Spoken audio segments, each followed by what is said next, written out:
அனைவருக்கும் வணக்கம். இன்றைய தினமணி செய்தித்தாளில் என்ன செய்திகள் இருக்குது அப்படிங்கிறத பார்ப்போம்.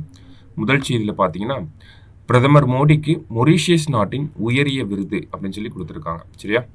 மொரீஷியஸ் நாட்டின் உயரிய the grand commander of the order of the star and key of the Indian ocean அப்படிங்கிற இந்த விருது பார்த்தோம்னா மொரீஷியஸ் நாட்டினுடைய உயரிய விருதாக இருக்குது. அந்த விருது நம்மளுடைய பிரதமர் மோடி அவர்களுக்கு வழங்கப்பட்டிருக்கு. சரிங்களா? ஸோ பிரதமர் மோடி அவர்களுக்கு பார்த்தோம்னா நிறைய நாடுகள் அந்தந்த நாடுகளுடைய உயரிய விருதுகளை வழங்கிட்டே வராங்க. அந்த வகையில் பிரதமர் மோடி அவர்களுக்கு உயரிய விருதை வழங்கின 21வது நாடாக மொரீஷியஸ் இருக்காங்க. ஓகேங்களா? கடந்த ஒரு 2014 அந்த காலகட்டத்தில் பிரதமர் ஆனதுலேருந்து 21 நாடுகள் கொடுத்துருக்காங்க. சரியா? இங்கே பார்த்தீங்க அப்படின்னா ரயிலை கடத்தி 182 பயணிகள் சிறைபிடிப்பு அப்படின்னு சொல்லி கொடுத்துருக்காங்க.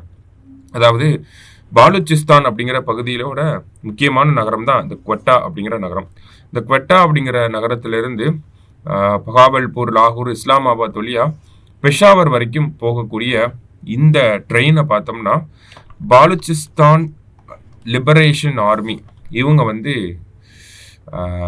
சிறைப்பிடிப்பு செஞ்சுருக்காங்க. ஓகேங்களா? அதாவது பார்த்தீங்கன்னா நமக்கு அந்த ட்ரெயினோட பேர் ஜாஃபர் எக்ஸ்பிரஸ் அப்படின்னு சொல்கிறாங்க. இந்த ஜாஃபர் எக்ஸ்பிரஸ் ஒரு மலைப்பாதை வழியாக போகிறப்ப மெதுவாக தான் போய் ஆகணும். சரிங்களா? ஏன்னா அந்த டெரெயின் ரொம்ப டிஃபிகல்ட்டான டெரெயின். இந்த படத்தில் கூட கொடுத்துருப்பாங்க இல்லையா? ஸோ இந்த டெரெயினை கிராஸ் பண்ணுறப்ப என்ன ஆகுது அப்படின்னா பலுச்சிஸ்தான் லிபரேஷன் ஆர்மியை சேர்ந்த தீவிரவாதிகள் இந்த ட்ரெயினை ஹைஜாக் பண்ணியிருக்காங்க. ஹைஜாக் பண்ணி கிட்டத்தட்ட 182 பயணிகளை சிறைபிடித்து வச்சிருக்காங்க. அதில் பாகிஸ்தானுடைய பாதுகாப்பு படை ஒரு 80 பேரை காப்பாற்றிருச்சு. சரிங்களா? இன்னொரு 100 பேர் ஆனால் மாட்டிட்டு தான் இருக்காங்க. அது இல்லாமல் உயிரிழப்புகள் எவ்வளோ அப்படிங்கிறதும் தெரியல. பாலுச்சிஸ்தான் அப்படிங்கிற பகுதியை பொறுத்த வரைக்கும் பார்த்தோம்னா பாகிஸ்தானோட மிகப்பெரிய மாகாணம் எது அப்படின்னு பார்த்தோம்னா பாலுச்சிஸ்தான் தான். சரிங்களா? ஸோ அந்த பகுதி நிறைய இயற்கை வளங்கள் மிகுந்த பகுதியாகவும் இருக்கு. இந்த பகுதி ஆனால் இன்னமும் வளர்ச்சி அடையாத ஒரு பகுதியாக இருக்கு. இயற்கை வளங்கள் அதிகமாக இருக்கக்கூடிய ஒரு பகுதி, ஆனால் இன்னமும் ரொம்ப பின்தங்கிய பகுதி. பாகிஸ்தான்லேயும் பின்தங்கிய பகுதி அப்படின்னா பாலுச்சிஸ்தான் தான். சரிங்களா? ஸோ இந்த பாலுச்சிஸ்தானில் இருக்கக்கூடிய இந்த லிபரேஷன் ஆர்மி பார்த்தீங்கன்னா தனியாக அவங்களுக்குன்னு ஒரு நாடு வேணும் அப்படிங்கிறத ஒரு கோரிக்கையாகவே ரொம்ப நாளாகவே வச்சுக்கிட்டு இருக்காங்க. ஸோ அதனுடைய ஒரு விளைவாக தான் நம்ம இதை பார்க்குறோம். சரிங்களா?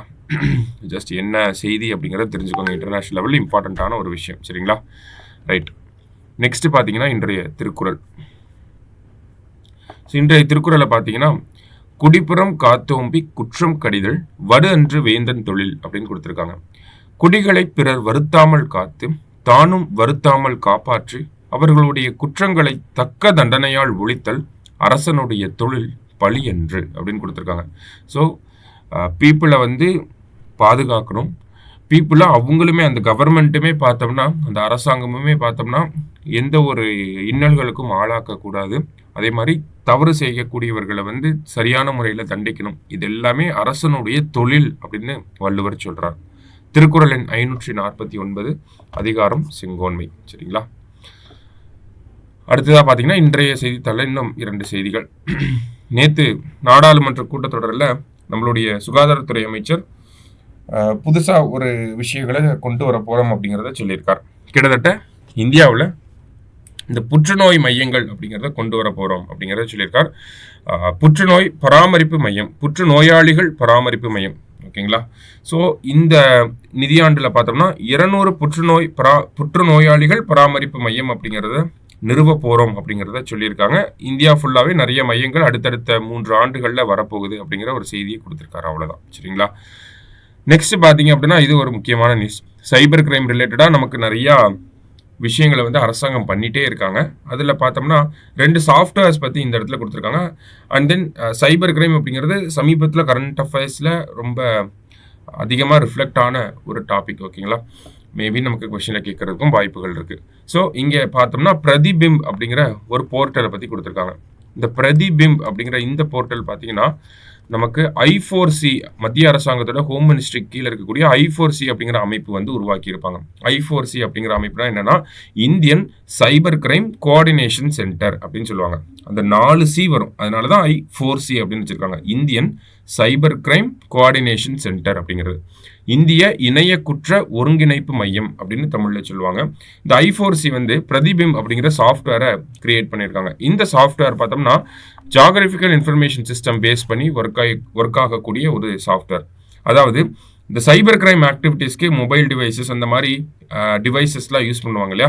ஸோ அந்த மாதிரி டிவைசஸை ட்ராக் பண்ணி அந்த சைபர் கிரிமினல்ஸை அரெஸ்ட் பண்ணுறதுக்காக இந்த பிரதிபிம் அப்படிங்கிற சாஃப்ட்வேரை டெவலப் பண்ணியிருக்காங்க. அடுத்ததாக பார்த்தீங்க அப்படின்னா சமன்வாயா அப்படிங்கிற இந்த சாஃப்ட்வேர், சமன்வாயா அப்படிங்கிற இந்த சாஃப்ட்வேர் இது வந்து பார்த்தோம்னா இது வந்து ஒரு டேட்டா ரெபாசிட்டரி மாதிரி. ஓகேங்களா? அதாவது இணைய குற்றவாளிகள் குறித்த தகவல்கள் எல்லாமே அதில் இருக்கும். அந்த தரவுகளை வந்து நம்ம பகிர்ந்து கொள்ள முடியும். அந்த தரவுகளை நம்மளால பகுப்பாய்வு அனாலிசிஸ் பண்ண முடியும், எல்லாமே பண்ண முடியும். ஓகேங்களா?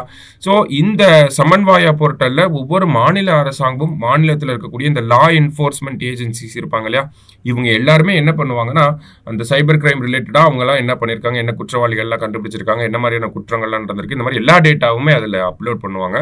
அதனால தான் நம்ம அந்த ஒரு விஷயத்தை டேட்டா ரெபாசிட்டரி அப்படின்னு சொல்கிறோம். ஓகேங்களா? அதிக அளவில் தரவுகள் வந்து இருக்க போது அந்த தரவுகளை நம்ம பகுப்பாய்வு செஞ்சு என்ன மாதிரியான குற்றங்கள் இந்தியாவில் நடந்துட்டு இருக்கு அப்படிங்கிறத இந்தியாவில் இருக்கக்கூடிய எல்லா லா என்ஃபோர்ஸ்மெண்ட் ஏஜென்சிஸுமே யூஸ் பண்ணக்கூடிய வகையில் ஒவ்வொரு ஸ்டேட்டோட லா என்ஃபோர்ஸ்மெண்ட் ஏஜென்சிஸை இன்டகிரேட் பண்ணி, இப்போ சைபர் குற்றங்கள் அப்படிங்கிறது தமிழகத்தில் மட்டும் தான் நடக்கும்ங்கிறத சொல்ல முடியாது. தமிழகத்தில் நடக்கலாம், கேரளாவில் நடக்கலாம், குஜராத்தில் நடக்கலாம், ஒரு மாதிரி இன்டர் கனெக்டடாக தான் இருக்கும். ஸோ அதனால அந்த இன்டர் கனெக்டிவிட்டியை கொண்டு வரதுக்காக இந்த சமன்வாயா அப்படிங்கிற போர்ட்டலையும் மத்திய அரசாங்கம் டெவலப் பண்ணியிருக்காங்க. சரிங்களா? ஸோ இந்த 2 போர்ட்டலுமே பார்த்தோம்னா நமக்கு இணைய குற்றவாளிகளை கைது பண்ணுறதுல ரொம்ப முக்கிய பங்கு ஆற்றுது அப்படின்னு சொல்லி மக்களவையில் நேற்று மத்திய அரசாங்கம் தகவலை கொடுத்துருக்காங்க. அந்த ஒரு பின்னணியில் நம்ம செய்தியை பார்க்குறோம். சரிங்களா?